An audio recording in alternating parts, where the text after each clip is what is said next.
Magandang araw po, Doc Willie, Doc Lisa to.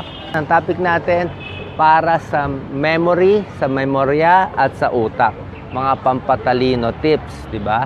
Ang kinakatakot natin, yung pagkakaroon ng demensya.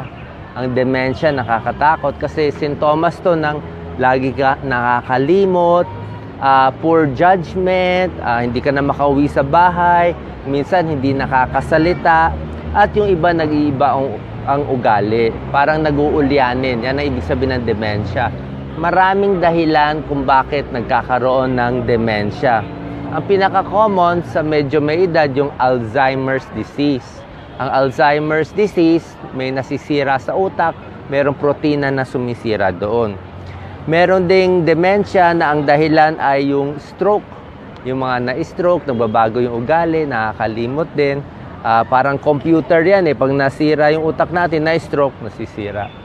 Pwede rin magdulot ng demensya ang Parkinson's disease tulad nung nangyari kay Muhammad Ali o Michael J. Fox. Meron ding dahilan ng demensya na pwede natin maiwasan tulad ng head injury, na bagok yung ulo, na aksidente sa kotse, natumba, mga boksingero, laging nagbubugbugan, natatamaan yung ulo. Minsan nagkakaroon din ng mild dementia. Meron din ganyan nangyayari. Kaya huwag papauntog yung ulo. Meningitis, mga brain infections, pwede rin magdulot ng pagkasira sa brain natin na tinatawag na dementia. Exposure sa mga pesticide, mga metal, heavy metal, lead, hindi rin po maganda yan. May epekto rin sa utak. Kung merong liver failure, nasisira yung atay, merong kidney failure, may kidney problem, pwede rin magkaroon ng dementia kasi nga nag-iipon yung dumi sa katawan natin. So gagamutin yung liver, pati yung kidney. Paggamit ng illegal drugs, shabu, hindi rin maganda po yan. Pag inom ng alak, sobrang lakas uminom ng alak, nakakasira po ng utak yan pag inom ng alak. Anong mga test ang pwede natin gawin para malaman kung may diferensya sa utak? Merong mga mamahaling test, CT scan, MRI, pero bago yan, meron tayong tinatawag na mini mental status exam. Pwede natin gawin ngayon na mini mental status exam. May grado yan, malalaman kung may dementia o wala. Palagay natin. Tatandaan ninyo meron ako sasabihin na 3 bagay.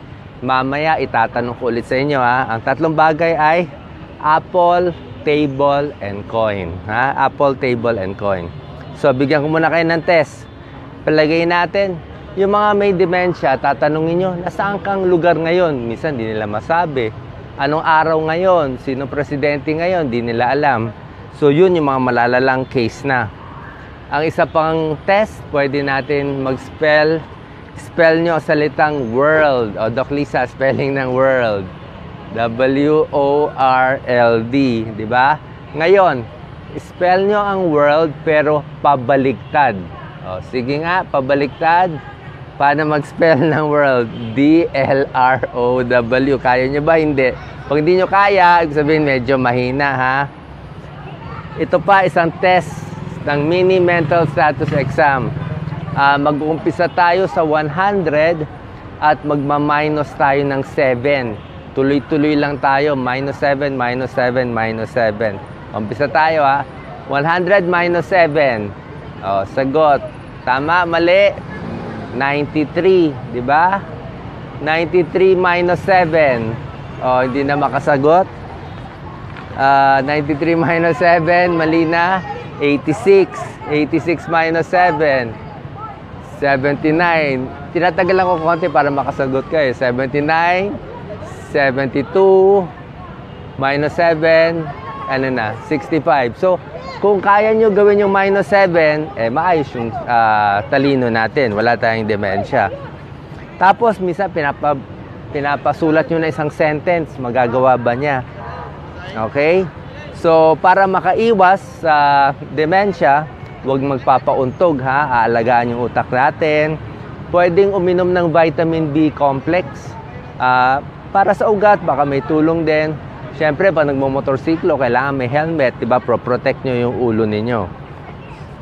Tapos, para tumalino, dapat ine-exercise lagi ang ating utak.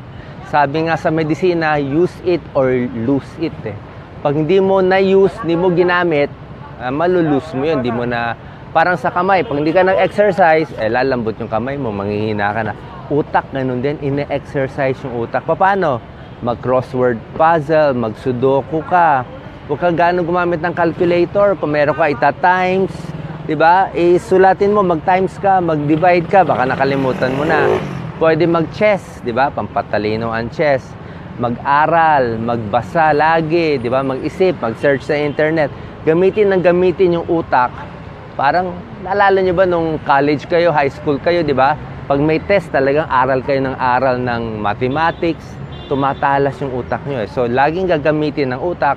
At wag, sa mga may edad, wag na mag-retire, diba? Pwede naman magbawas ng trabaho pero gamitin pa rin yung utak. Yan ang kailangan natin. Tapos, naalala nyo ba yung 3 bagay na sinabi ko kanina? Nakalimutan nyo na. O, Doc Lisa, ano yung 3? Narinig na niya kanina si Doc Lisa . Ang sagot ay Apple Table Coin. Hopefully, nakuha nyo yun. So, yan po mga tips natin. Diba? Alagaan yung utak, healthy living. Kung may high blood, gagamutin. Kung may diabetes, gagamutin para hindi rin ma-stroke. So, ito yung mga paraan para malaman natin kung may dementia ang tao at kung paano iiwas sa dementia. Isa pa po, air pollution, di rin maganda. Masyadong mausok. Maganda nga dito, maraming halaman . Kasi kung sobrang usok, nalalanghap natin, nasisira yung baga, minsan tumataas din ang tsansa ng stroke. Like and share po. Sana nakatulong itong tips natin para maging healthy ang mga utak natin. Isa yan, dementia sa kadalasang sakit ng bayan. God bless po. Dagdag ko lang po, tips din, pampatalino para sa utak natin. Kailangan kompleto din ng tulog. Pag puyat lagi, hindi maganda. Tulog, stress, babawasan ng stress.